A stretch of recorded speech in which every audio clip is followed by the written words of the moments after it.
Hello, good morning, students. Please subscribe the channel, drop a like, share, and comment. Today's transcription number 439 of Sir Kailash Chandra's volume number 20 on the speed of 100 words per minute. Start. Madam Vice Chairman, I wish to raise before this House a serious and burning issue which is causing great concern in Indian society, namely the educated unemployed in India. The educated unemployed in this country are estimated to be 40 million as per the statistics taken in 2000.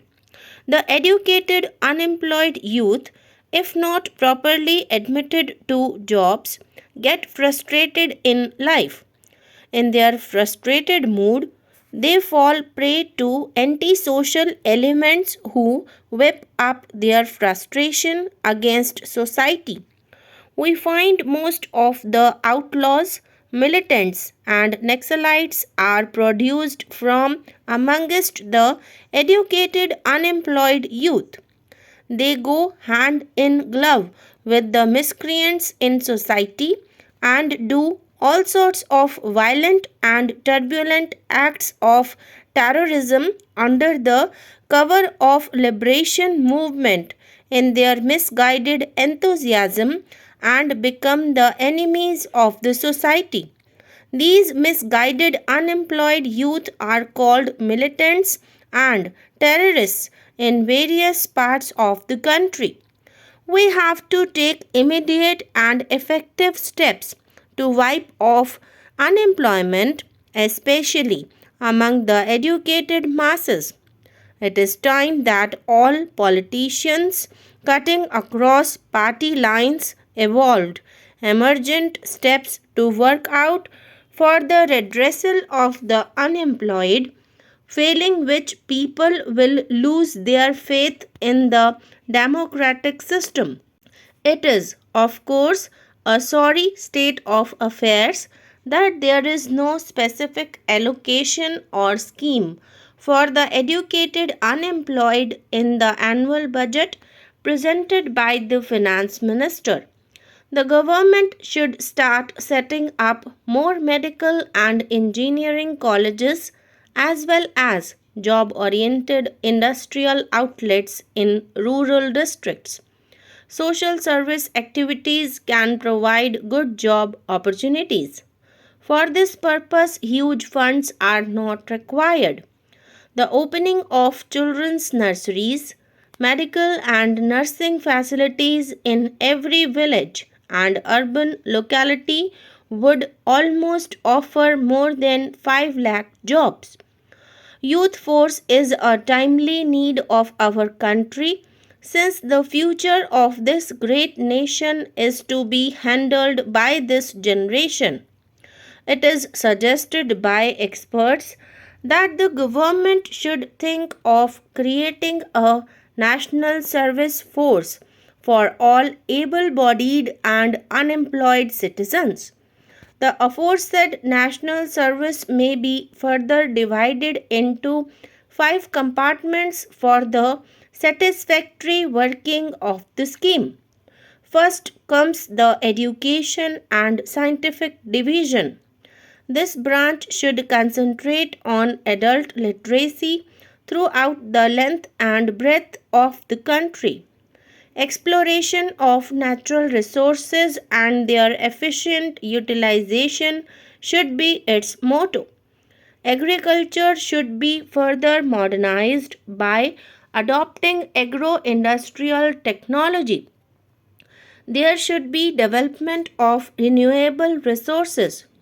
Propagate scientific attitudes for public and personal hygiene and educate the public about civic responsibility through adult and mass education.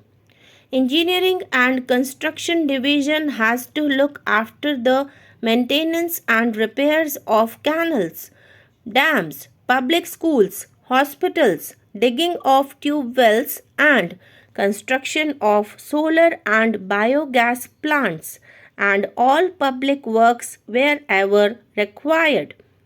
This category of persons should attend to conservation of soil erosion, maintenance of environment, reclamation of fallow and infertile lands and afforestation as well. The next division is civil administration. This should act as an ancillary force to the police to supervise city traffic and keep an eye on antisocial elements. Another division has to look after the health condition of the public and their general fitness. This division should cater to the needs of the ailing public. There should be one cultural division which will rouse the artistic approach of the public and impart further knowledge under this scheme. Rural areas should be visited by them once or twice in a calendar year. They may educate the illiterate public in rural areas about economic plans regarding government loans and subsidy and impress upon them about unity and discipline and other social advancement and about family planning. Since brain drain in recent years is disturbing us, we should have a complete change of policy and make it a point to see that no one is enamored of the privileges enjoyed abroad and should not stick to their stay but return home to raise their country in the world arena. Right to work should be a constitutional guarantee, and in that event, the aggrieved individual can move the appropriate court to seek relief. This will create more employment to unemployed youth.